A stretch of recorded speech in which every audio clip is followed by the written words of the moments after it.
രഘുവേട്ടാ പിന്നാണെങ്കിലേ ഞാൻ മര്യാദയ്ക്കൊന്ന് ഉറങ്ങിയിട്ട് എത്ര ദിവസമായെന്നറിയോ ഒന്ന് പ്രാർത്ഥിച്ചാൽ മതി, അപ്പൊ ഉറക്കം വരും. രഘുവേട്ടാ അതല്ലെന്ന് ഞാനിങ്ങനെ സ്വപ്നം കാണുവാ. എന്തെന്നറിയോ സ്വപ്നം?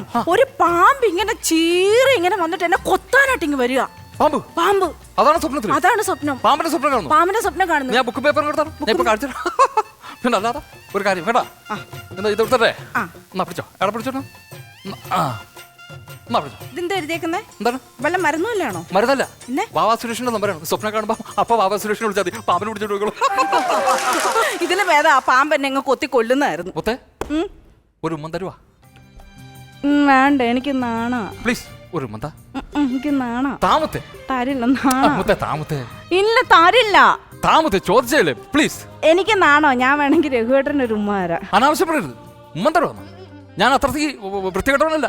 എന്നെ കുറിച്ച് ചോദിച്ചാൽ നാട്ടുകാർക്ക് ഞാൻ കറക്റ്റ് ഡീസൻ്റ് ആണ് കേട്ടാ. ഞാൻ എന്നെ കൊണ്ട് പറ്റൂല. നിനക്ക് തരാൻ പറ്റുമോ?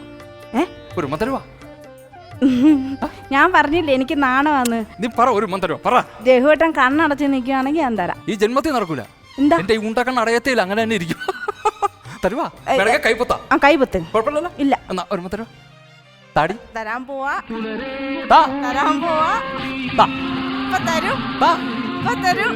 താടി തരാൻ പോവാ. തരും.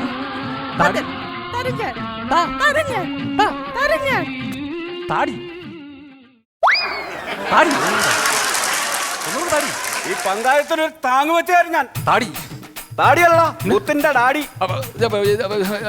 എന്നോട് ഞാൻ പറഞ്ഞിട്ടുണ്ട്, ഈ കുടുംബത്തുകാര് തെറ്റത്തരം കാണിച്ച ഈ പങ്കായത്തിന് ഞാൻ വീക്ക് വന്നു. എന്താ ഞാനത് കാണിച്ചതാ? നീ കാണിച്ച തോന്നിവാസത്തില് നിന്നെ ഞാൻ കൊല്ലാതെ വിടുന്നത് എന്തിനുണ്ടാന്ന് അറിയാമോ? എന്താണ്? ആ വലിയ മനുഷ്യന്റെ ഓർത്തിട്ടാണ്. വലിയ മനുഷ്യൻ എന്റെ അച്ഛനായിരിക്കും. അല്ല, പിന്നല്ല. ഈ സ്ഥലം SI ആരാണ്? സമ്പത്ത്. നേരത്തെ കണ്ടിട്ടുണ്ടോ? ഇല്ല. കയ്യും കാലും കണ്ടിട്ടുണ്ടോ? ഇല്ല. അപ്പൊ ഈ മുന്നിൽ ചെന്ന് ചാടി കൊടുക്കരുത്, എന്തായി? കൊന്നുകളയും. അതുകൊണ്ടാണ് നിന്നെ വെറുതെ വിടുന്നത്.